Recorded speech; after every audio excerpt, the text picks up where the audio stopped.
Alien.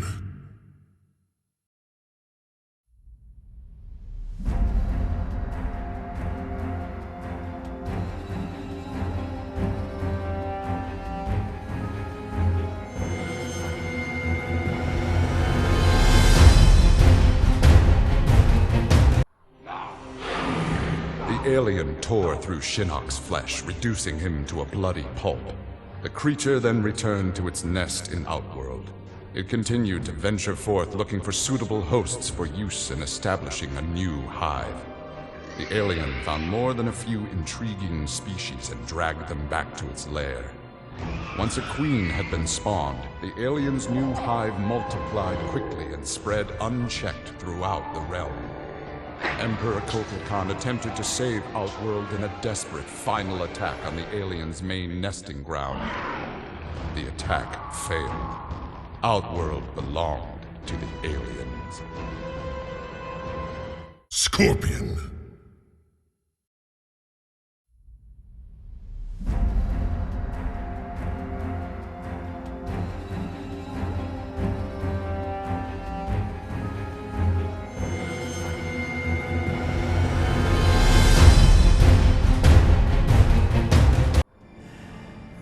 Remorse for his role in resurrecting Shinnok weighed heavily upon Scorpion's soul. His desire for vengeance had brought Earthrealm to the brink of destruction. Scorpion offered to perform harakiri to atone for his offense. But Raiden suggested a more productive alternative. Instead of death, Raiden sentenced Scorpion to life. He imbued Scorpion with a small portion of the Jinsei's power, linking him to Earthrealm's essence. Scorpion and his Shirai Ryu clan would protect the Jinsei and Earthrealm forever. Raiden.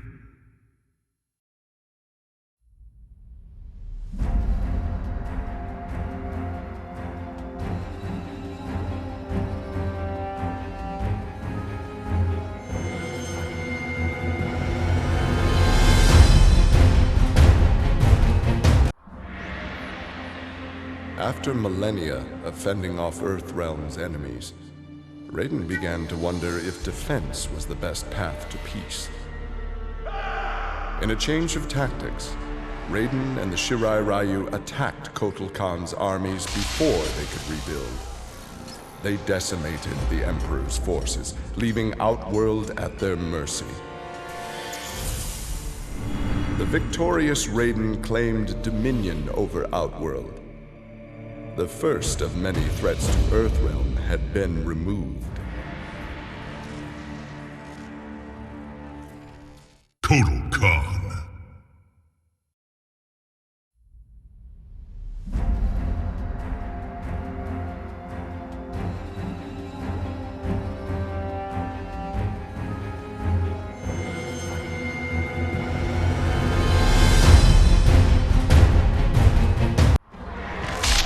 Kotal Khan returned to Outworld determined to rebuild his forces. But Raiden defeated him in a surprise attack and claimed dominion over Outworld. Desperate, the Emperor called upon the Elder Gods to aid in preserving his sovereignty. They granted his request, invoking the most sacred of contests. Now, once every decade, Kotal Khan must enlist his greatest defenders to face Raiden's challengers in Mortal Kombat.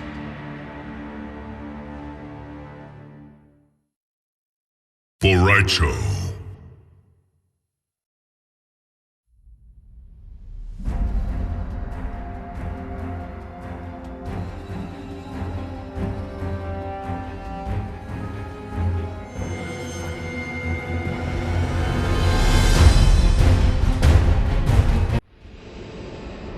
Having learned that Outworld was now protected by the Mortal Kombat tournament, Raicho returned to defend his homeworld. He was no friend of Kotal Khan, but no realm deserved subjugation. Raicho began training Outworld warriors for the fight to come. With Bo' Rai Cho's fighting skills and leadership, Outworld repelled the Earthrealm aggressors. His former friend Raiden had been denied. Quan Chi.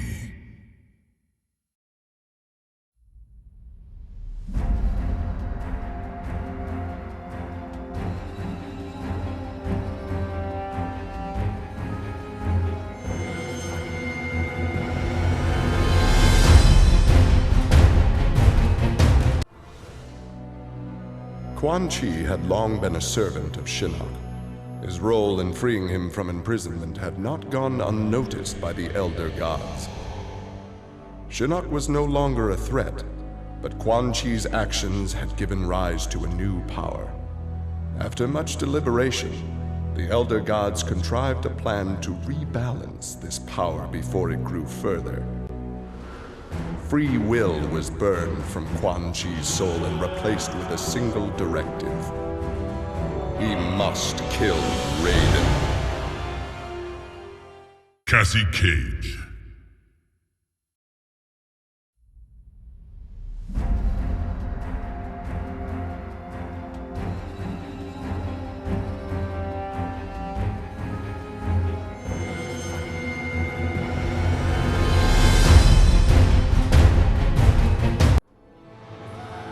Cassie Cage's impressive victory over Shinnok led Raiden to give her a new important task: hunting down a soul stealer.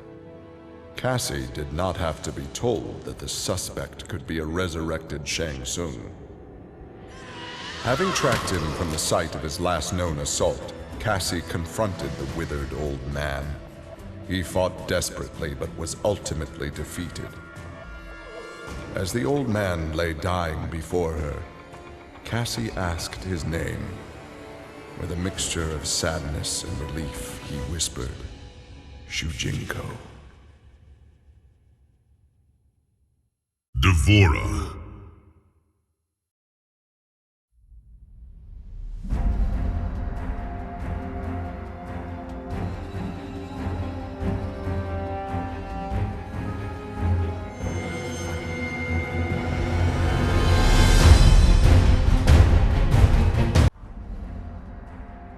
Devora's ultimate plan was not to destroy Shinnok, but to enslave him.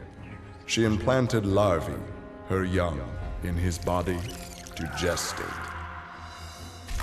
Having consumed the godlike power of their immortal host, Devora's offspring were unlike any Kaitin ever born. As they matured, they spread like locusts throughout the realms. Her army of Kaitin super drones brought glory to Devora, their beloved queen, and destruction to all. Ermac.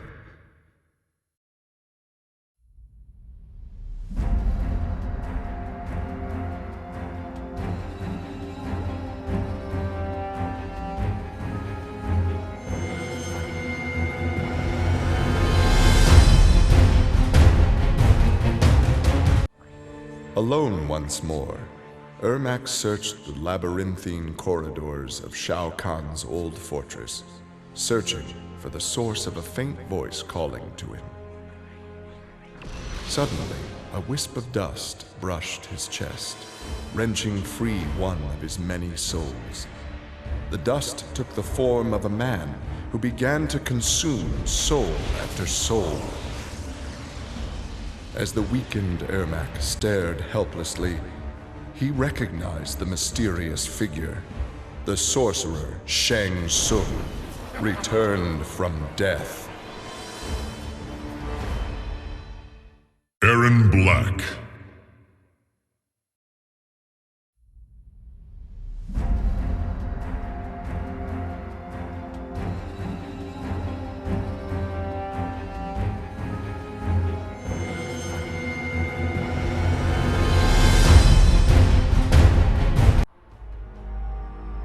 Nearly 150 years ago, Aaron Black had been hired by Shang Tsung to assassinate an Earthrealm warrior. In return, Shang had slowed Black's aging process. He could therefore afford to be patient. If an employer wanted someone dead, they would be in time.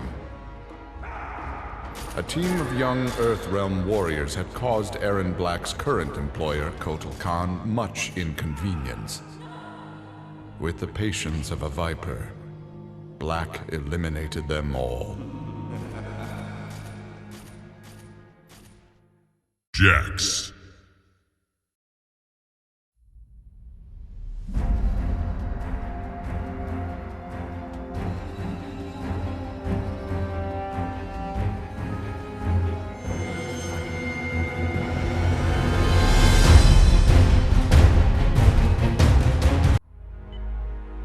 After Shinnok's fall, the hospitalized Johnny Cage asked Jax to fill in as leader of his squad. Jax agreed. It was a chance to spend time with and protect Jackie. Boarding their transport after a routine mission, Jax's greatest fears were realized as the mercenary Aaron Black sprung from the cargo bay and fired on the young heroes. Fortunately for Jackie and company, Jax's quick reflexes and bulletproof arms deflected the assassin's rounds. Jax quickly subdued Black, then slipped into shock as a red stain engulfed his chest. Sonya Blade.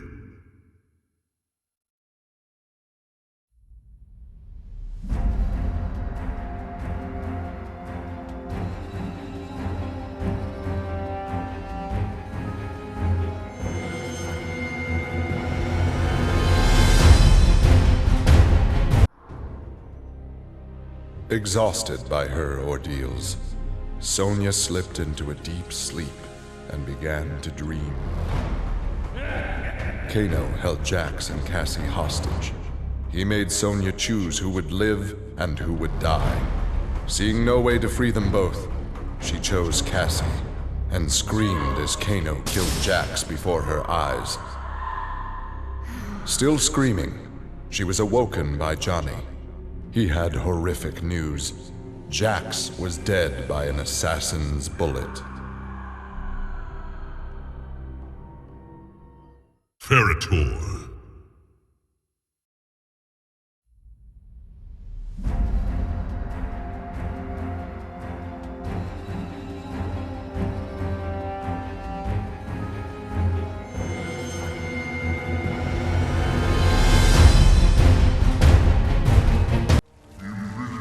For many years, Farah and Tor were a symbiotic pair, as is natural with their species. But that bond was broken when Farah came of age and began the Great Transformation. Ferrator returned to the Tarkatan Wastes, where Farah began her metamorphosis.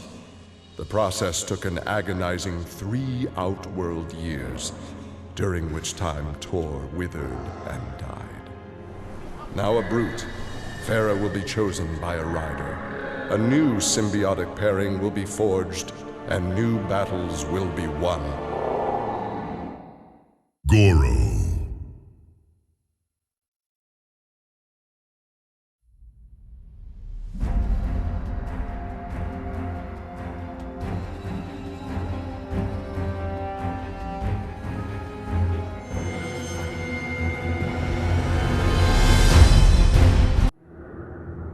The Shokan had become outcasts for refusing to aid either side in the Outworld Civil War. But with the conflict over, Prince Goro decided to re-enter the political landscape. Kotal Khan's armies were weak from years of battle. Alina's rebels were scattered. It was an easy matter for the Shokan to seize control. The newly crowned Emperor Goro had his rivals exterminated. No Ashtek, Kaitin, Edenian, or Tarkatan would usurp his throne.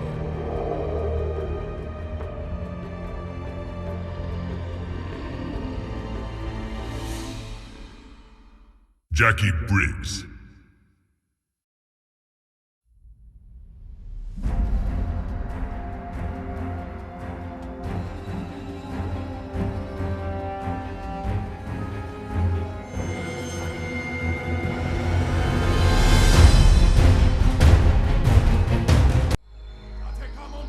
After his incursion into Earthrealm, Kotal Khan had become a prime target of Special Forces surveillance. Jackie Briggs was assigned to monitor his activity. Jackie followed Kotal Khan to an equatorial jungle, where he entered a hidden pyramid. Inside, he retrieved a glowing crystal skull. Jackie attacked the Emperor and raced away with the object. Jackie was praised for her work, but couldn't help thinking her interference was what Kotal Khan had wanted all along. Liu Kang.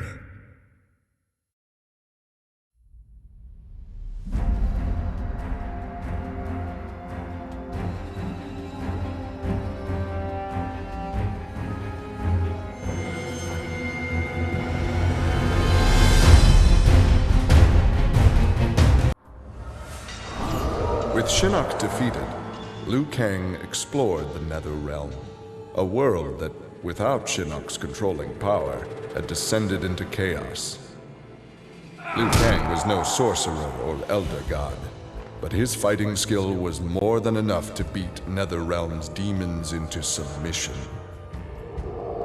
Liu Kang realized that NetherRealm was his for the taking, and that ruling appealed to him. He would assume Shinnok's throne and ponder the conquering of other realms. Jason Voorhees.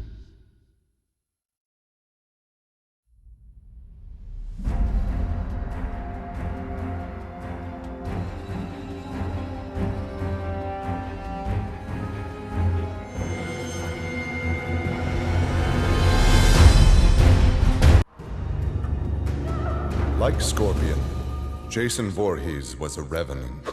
A vengeful spirit returned to life. Hundreds had fallen victim to his bloodlust. Liu Kang, now ruler of the NetherRealm, took notice. An immortal killer like Jason would be useful in his plans for conquest. He drew Jason into the NetherRealm and offered him an endless bounty of slaughter, in return for his allegiance. Jason's simple reply was to destroy Liu Kang. Johnny Cage.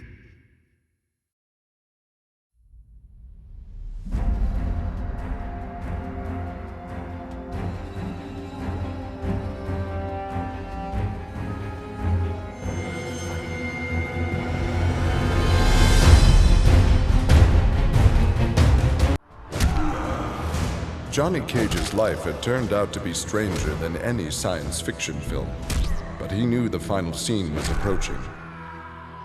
With Raiden's direction, Johnny was able to sail to Shang Tsung's abandoned island fortress, where his adventure had begun, to contemplate his future.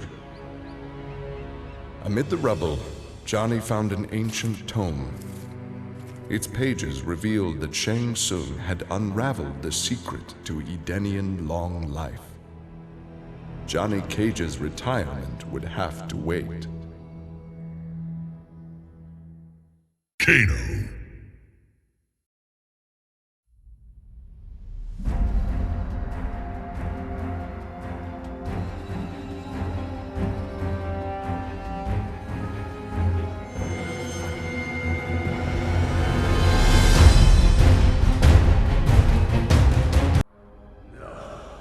Kano had always been a survivor, but even he would one day succumb to fate. His ideals of ruthless terror would die with him, unless he could pass on his methods to a new generation.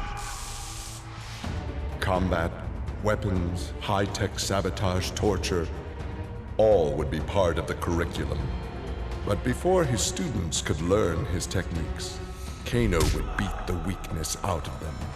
They would understand, or die trying. Kano's first pupil?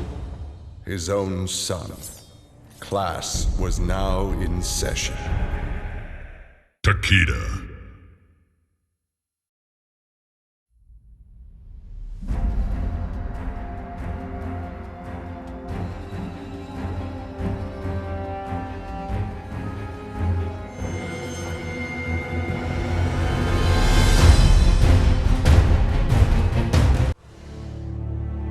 Shinnok defeated, Takeda and his father set out to find his mother's killer, a member of the Red Dragon clan. Special Forces tech enabled Takeda to locate the clan's base and disguise himself and Kenshi as they infiltrated their ranks. Deep within the mountain stronghold, Takeda discovered an actual dragon, a prisoner of the clan. The creature used its magic to divine the murderer's name, then transport Takeda and Kenshi to a faraway cave. There they discovered a man encased in a stalagmite. The dragon had said this man would also have reason to confront Su Qin's killer. Takeda began to free him.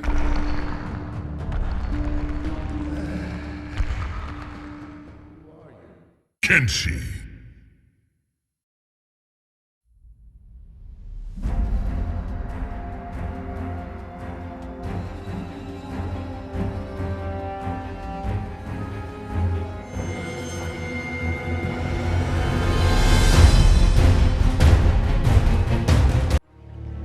Having defeated Shinnok, Kenshi joined Takeda on his quest to avenge his mother Su Qin's murder. Their travels took them to a cave where he and Takeda freed a man, Taven, encased in a stalagmite. Kenshi told Taven that his brother, Dagon, was the founder of the Red Dragon Assassin Clan. Dagon had not only murdered Su Qin, but his and Taven's parents as well. Together, Kenshi, Takeda, and Taven lay siege to the Red Dragon base. Dagon fell victim to Kenshi's rage. Su Qin's murder had been avenged. Katana.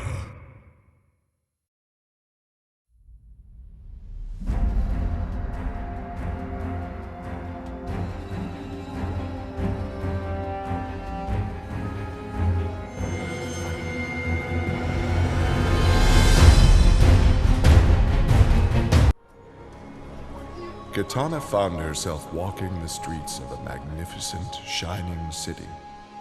This was Edenia, a realm freed from Outworld, and Katana was its beautiful queen. This was the timeline unaltered by Raiden. Earthrealm had been destroyed by Shao Kahn, but Katana had survived Armageddon and united the other realms to destroy him. Long-lasting peace was the result. Katana awoke from this vision to find herself in the NetherRealm. She was not the queen of Edenia, but a revenant of hell, and she hated Raiden for it. Kung Jin.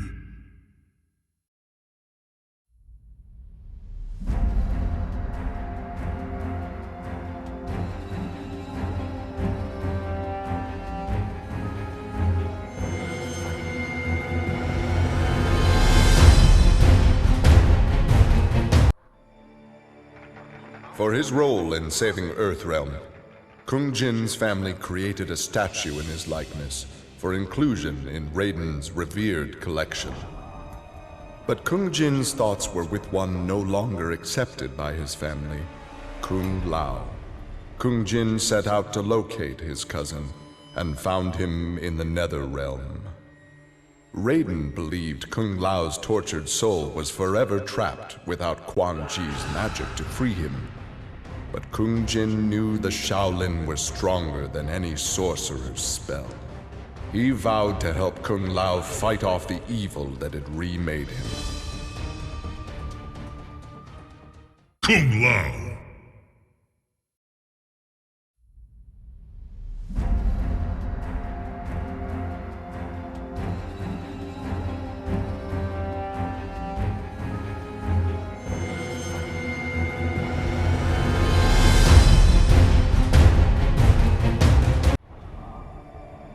After Shinnok's defeat, Kung Lao found himself trapped in the NetherRealm, his soul corrupted by Quan Chi's dark magic.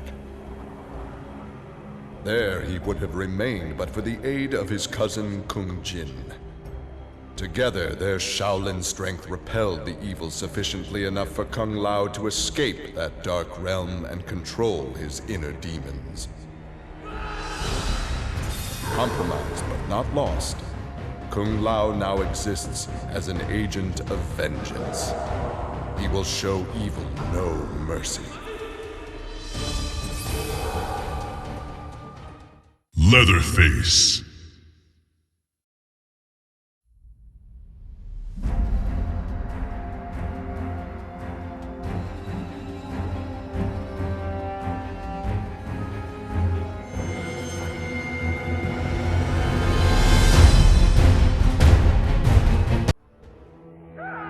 Leatherface had cut down the old man in the strange outfit. Maybe now that he was dead, the pretty yellow-haired gum-chewing girl would notice Leatherface. Putting on his fanciest mask, Leatherface found the army camp where the pretty girl could be found most days. He had to cut through a few guards and more than a few of her friends to get to her, but it was worth it. He pulled out the old man's face, which he'd saved for the girl as a present. The girl didn't want the present, and she wasn't being nice. So Leatherface chopped her into tiny pieces for Drayton to use in his chili. He then took off his mask and set to work on the girl's face. If she wasn't going to be his girlfriend, she could be his in other ways.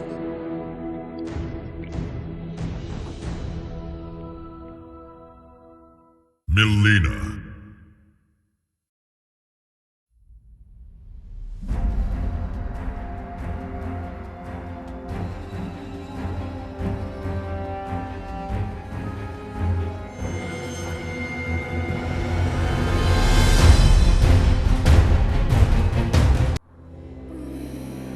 Overcome with exertion, Melina collapsed and felt her soul gliding through the ether.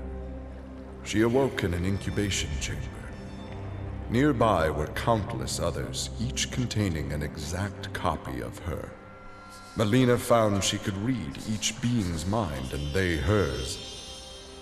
They quickly realized the benefit of so many fierce warriors sharing one mind.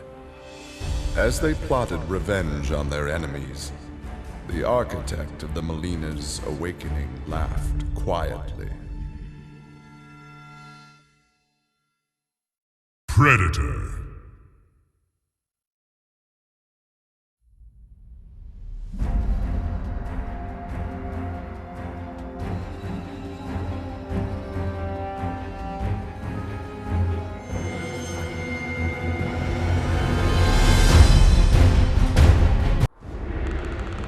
This world called Earth produced many worthy opponents, which made for excellent sport. Some possessed a power previously unknown to the Predator's race, sorcery. The Predator sought to harness this new power for use in his conquests. He analyzed a trophy from a recent battle and eventually discovered its secrets. With the power of sorcery, the Predator was unstoppable and decimated whole worlds single-handedly. He had become the apex predator. Reptile.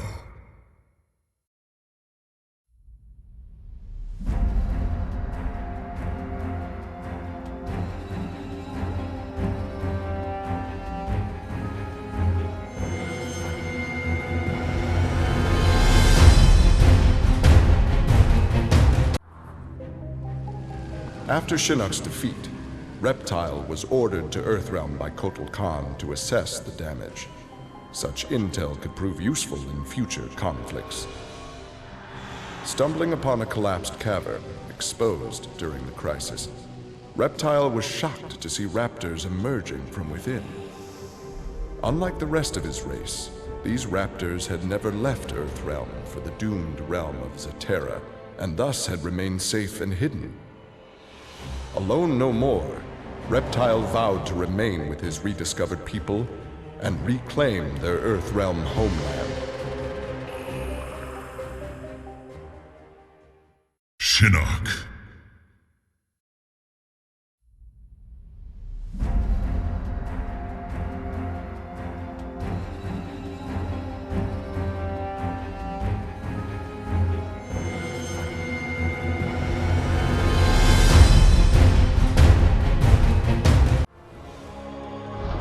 Earthrealm belonged to Shinnok. It became the staging area from which he would finish his war on the Elder Gods, which began eons ago. The Elder Gods had lied to the denizens of the realms. They were not individual beings, but merely parts of a greater collective known as the One Being. Shinnok would merge the realms and awaken him. Whole once more, the One Being devoured the Elder Gods. Shinnok watched with satisfaction. This reality had finally come to an end.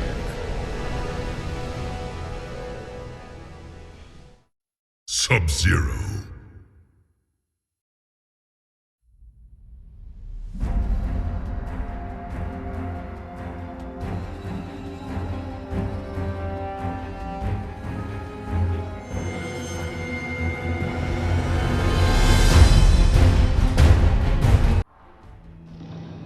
Grandmaster Sub-Zero knew his Lin Kuei clan would need more than martial arts to stave off future threats to Earthrealm. In the frozen reaches of Outworld, he found the answer. A female frost dragon with a clutch of eggs. With his ability to freeze, Sub-Zero hatched the dragonlings. They accepted their Lin Kuei masters and their training as combat mounts.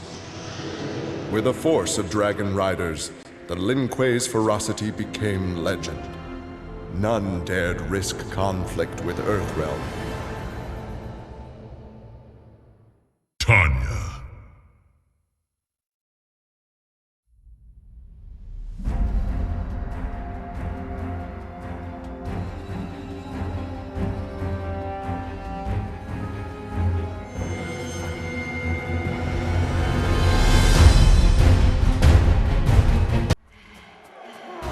With Melina executed, Tanya's dreams of a free Edenia seemed dead as well.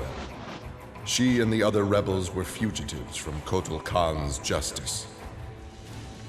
Her fellow Edenian, Rain, had proved a powerful ally and a satisfactory consort, but he had become useless to her.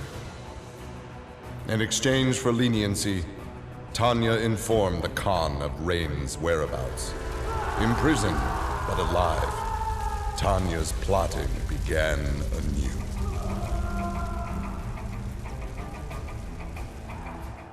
Tremor.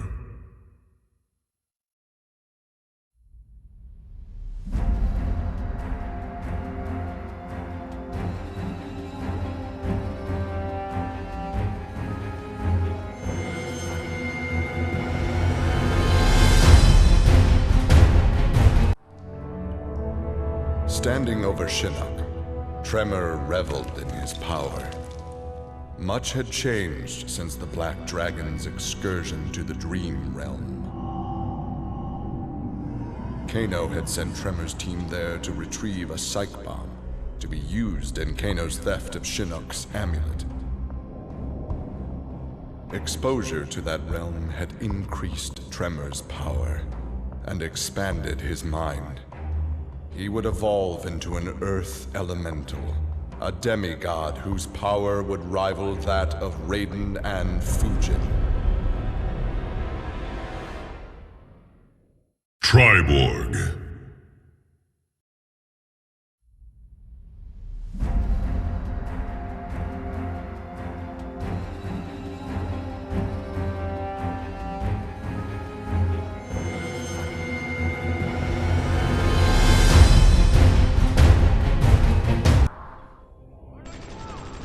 After destroying Shinnok, Triborg turned his attention to the Special Forces.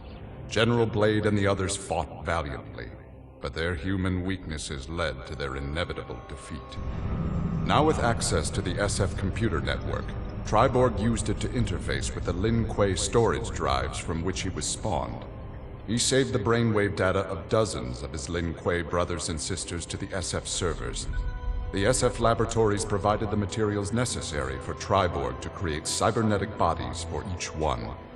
Soon the downloads were complete. The Cyber Lin Kuei had been reformed. But because Sub-Zero had forever sullied the clan's name, Triborg decided to begin anew. He would henceforth be known as the leader of the deadliest clan in all the realms, the Takunin.